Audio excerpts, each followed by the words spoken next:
Hello guys, नमस्कार। मैं हूं आपकी संजू यादव। और आप लोग कैसे हैं? उम्मीद करती हूं बहुत अच्छे होंगे। और हमारे संजू यादव अवधी ऑफिशियल चैनल में आप सबका मैं स्वागत करती हूं। तो जितने हमारे न्यू दर्शक लोग हो, चैनल को नहीं सब्सक्राइब किए हो, प्लीज़ दोस्तों आप लोग सब्सक्राइब कर लीजिए। तो आप सबके लिए मैं बहुत पुरानी सी गीत और बहुत ही मज़ेदार चुटकुला नाच गीत लेके आई हूँ। कैसा लगा तो आप लोग ज़रूर कमेंट में बताइए। चलिए मैं सुनाती हूँ। हमरे ससुर जी कैसी केड़वरिया अमवा पर झोपे दरवर सब चुवैना नदी अमवा पर झोपे दरवर सब चुवै सखिया अमवा जे खाई के कुसलिया खिंच के मरले दगिया नवले सखिया हमारी रेशमी चुनरिया दगिया नवले सखिया आमवा जे खाई के कुसलिया खिंच के मरले दगिया नवला बालमा हमारी रेशमी चुनरिया दगिया नवले बालमा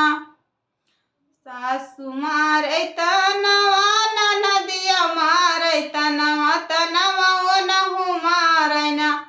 जेकर बारी से बियहिया तनवा वो नहु मारना जेकर बारी से बियहिया तनवा वो नहु मारना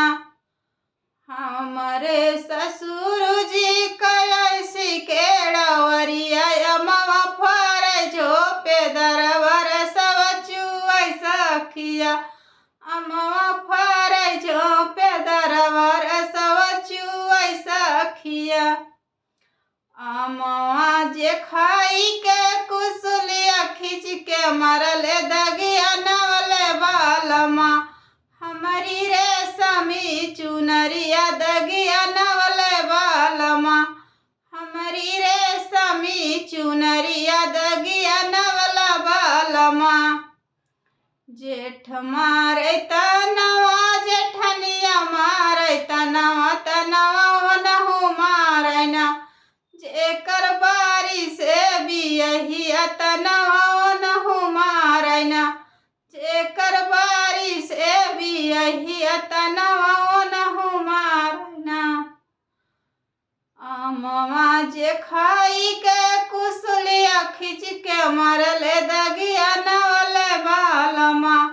हमारी रेशमी चुनरिया दगिया नवला बालमा हमारी रेशमी चुनरिया दगिया नवला बालमा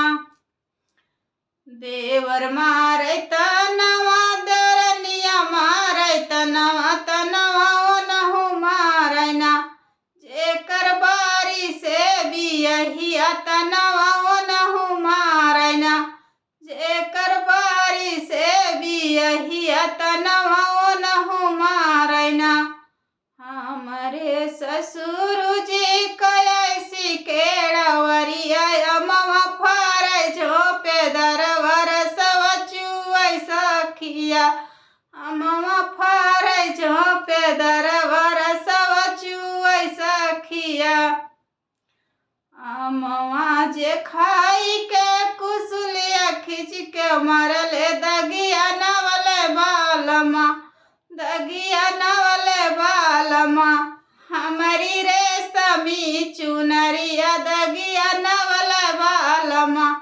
हमारी रेशमी चुनरिया दगिया नवले बालमा